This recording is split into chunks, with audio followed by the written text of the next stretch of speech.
It's the final day of MCSD Math Week. We have one last challenge. Scan the QR code or visit the bit.ly link to enter. Enjoy our final career interviews, and remember, math is everywhere.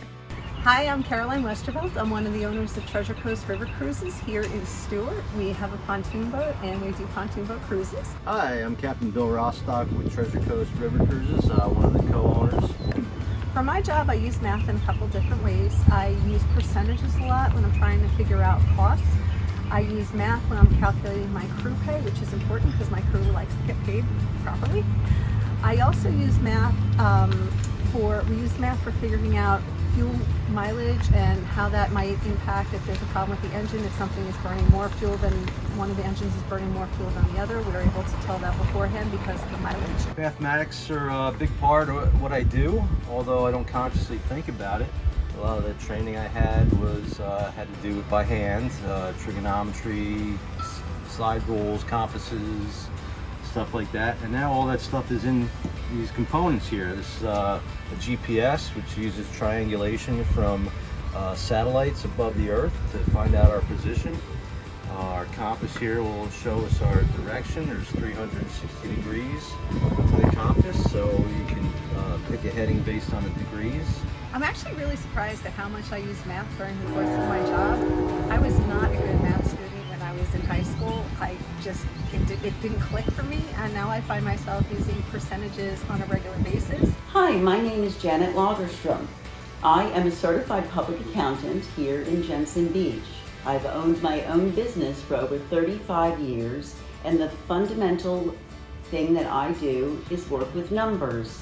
In order to become a CPA, I went to Florida Atlantic University in Boca Raton and got a 4-year degree, and then continued my education with an additional 30 credit hours in order to qualify to sit for the very intensive professional exam.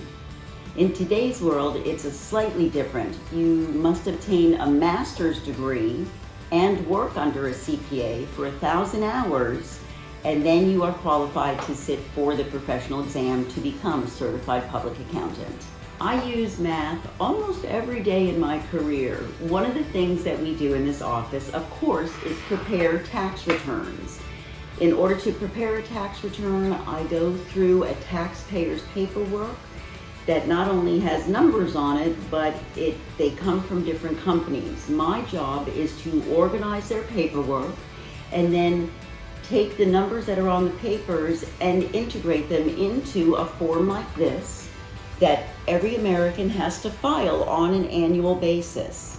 Here at Math and Music Studio, we would like to encourage our young Martin County students to come in and look at our instruments and discover how math and music are related.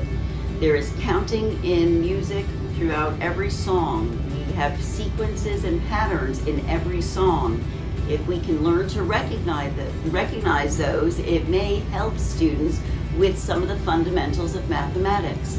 This is our goal, is to bring the light onto math and music together and how they're related. Hi everybody, I'm Dean DeMazio, and I am the music director for Math and Music Studio. And we teach how math and music go hand in hand with each other. I'm just going to display a little bit of that right now. In America, especially, and most countries, common time is all added and multiplied by 4s. Okay, so when we go 1, 2, 3, 4, we count in a song. That's just common time. So what I'm going to start out with is a basic beat, downbeat, and the back beat. The downbeat is always 1.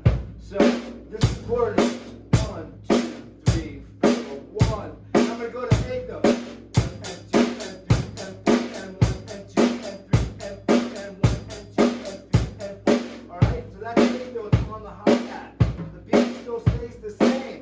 Now we're going to do the 16th note. They're counted like this. 1 yen, a 2 yen, a 3 yen, a 4 yen, a 1 yen, a 2 yen, a 3 yen, a 4 yen, a 1 yen, a 2 yen. 36 notes.